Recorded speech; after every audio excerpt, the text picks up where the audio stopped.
Hello everyone, welcome to my YouTube channel Mahima's Methods Official. So this is Mahima Yadav presenting a PPT on analytical paragraph. This is the topic of creative writing of class 10th CBSE board exam. So this basically carries 5 marks and definitely it is an important topic. So let's start with the PPT. Now what is an analytical paragraph. पहले तो हम ये जान लेते हैं कि analytical paragraph होता क्या है। Generally students gate confused between analytical paragraph and descriptive paragraph. 9th class में आप लोगों को याद होगा कि आपका एक टॉपिक था दैट वाज डिस्क्रिप्टिव पैराग्राफ, जिसमें आप सारी चीज़ें डिस्क्राइब करते थे, but analytical paragraph is different. बहुत सी बोर्ड कॉपीज़ में बच्चों की यही मिस्टेक होती है जिससे मार्क्स डिडक्ट होते हैं, तो आप इन चीज़ों का ध्यान रखेंगे। First let's understand what is analytical paragraph. आप उसको समझेंगे तो आप उसको ज़्यादा अच्छे से लिख पाएंगे। The purpose, now why do we write analytical paragraph? What is the purpose? To analyse और explain the given text, data और concept, providing insights and interpretations. तो आपको एनालाइज करना है उस डेटा को and then you have to give your interpretations कि आपने क्या समझा उस डेटा से, and based on that interpretation only you can also give conclusion. ठीक है, कंक्लूजन आप दे सकते हैं। देन स्ट्रक्चर क्या होता है? टॉपिक सेंटेंस होता है। Then you need to support your things whatever you are writing with evidences and then analysis and a conclusion.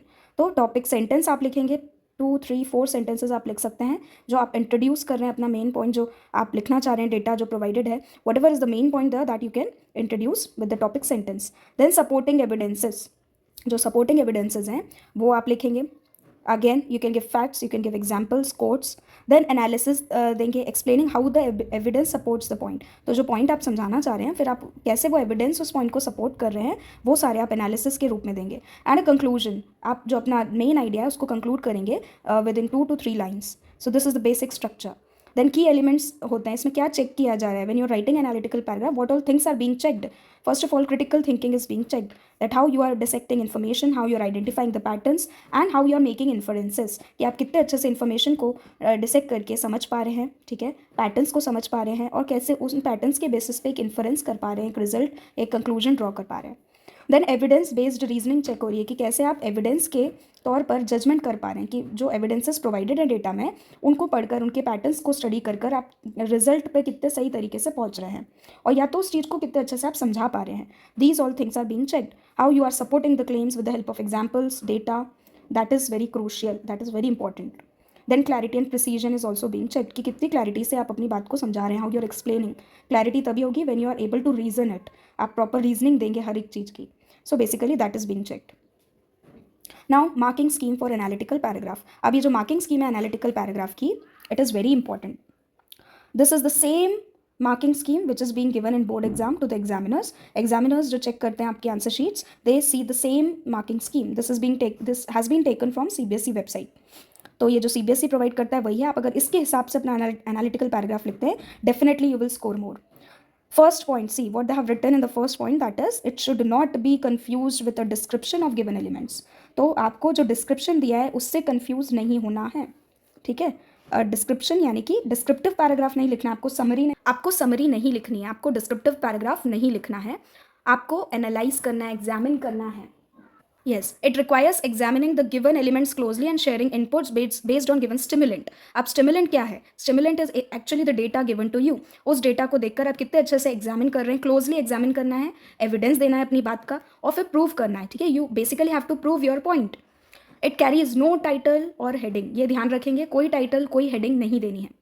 Then the content carries 2 marks. तो जो कंटेंट है आपके एनालिटिकल पैराग्राफ का, उसके आपको 2 मार्क्स मिलने हैं। और 2 मार्क्स किन चीज़ों के हैं ये? फॉर ट्रेंड्स पॉइंट्स इंक्लूडेड, जो पॉइंट आप वैलिड पॉइंट्स इंक्लूड कर रहे हैं, डेटा में प्रोवाइड किया गया, और कितने अच्छे से क्लैरिटी से आप अपनी बात को समझा रहे हैं। These all things are of 2 marks. Then it is seen whether you are organizing your ideas properly and in a proper sequence. आप अपने आइडियाज़ को प्रॉपर सीक्वेंशियल मैनर में प्रेजेंट कर रहे हैं कि नहीं, ठीक है। ऐसा नहीं हो कि कुछ पॉइंट आपने स्टार्टिंग में बोल दिए जो फाइनल कंक्लूजन पॉइंट होने चाहिए, वो आपने पहली की 2 लाइन में लिख दिए। No, it should not be the case. You should give the introduction, then proper sequencing should be there. तो इस सीक्वेंसिंग के लिए एक तरीका होता है, एक टेक्निक होती है, ट्रिक होती है that you can use, that is the coder technique. Now, this coder technique is actually what you can use while writing any kind of writing section question, that is creative writing. Coder means C stands for collection of ideas, O stands for organization of ideas, and D stands for draft, E for editing, and R for revising. ठीक है, revision of whatever you have written. तो पहले तो आप ideas collect कर लीजिए data देखकर, फिर उसको ऑर्गेनाइज करिए कि हाँ पहले ये आइडिया प्रेजेंट हो सकता है, फिर उसका ये एविडेंस, सेकंड ये आइडिया, थर्ड ये आइडिया, इस तरीके से आप उसको ऑर्गेनाइज कर लीजिए रफली। देन रफली, and this is what is when you organise them रफली, you can write it in side in the rough page, and that is what is your draft. वो एक ड्राफ्ट रेडी हो जाएगा रफ सा। Then finally you will write it properly and then you will edit it if any mistake is there, and the revision portion is there. You can revise if you want to add any other point. This is the proper technique. You can also practice writing an analytical paragraph by using this technique. All right. Now accuracy. Accuracy carries 1 mark.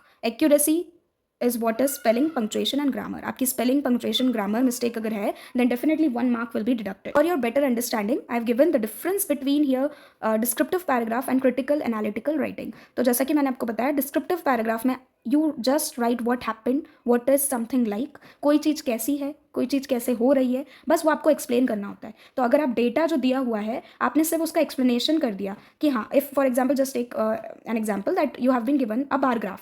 आपको bar graph दिया हुआ है, X axis है, Y axis है, और आपको bars दिए हुए हैं. ठीक है, आप बस ये रिप्रेजेंट करें, X axis represents the production of crops and Y axis represents the years in which the crops were produced. And first point you wrote that the maximum yield or maximum production of crops happened in the year 2023 to 24. Just you are explaining it. You don't have to explain, you have to analyze it. You have to differentiate between two things. ठीक है, इस पूरे analysis के basis पर आपको ये बताना है that crop production happened maximum in so and so year and this might be the reason. So you have to give the reason here. So that is what is analytical paragraph. You need to identify the significance, strength, weakness. You're weighing one piece of information against other. You're basically making rational judgments. ठीक है, एक reason के साथ आप judgement दे रहे हैं. That is what is evidence based judgements. तो ये बेसिक सा डिफरेंस होता है. Keep in mind while writing analytical paragraph.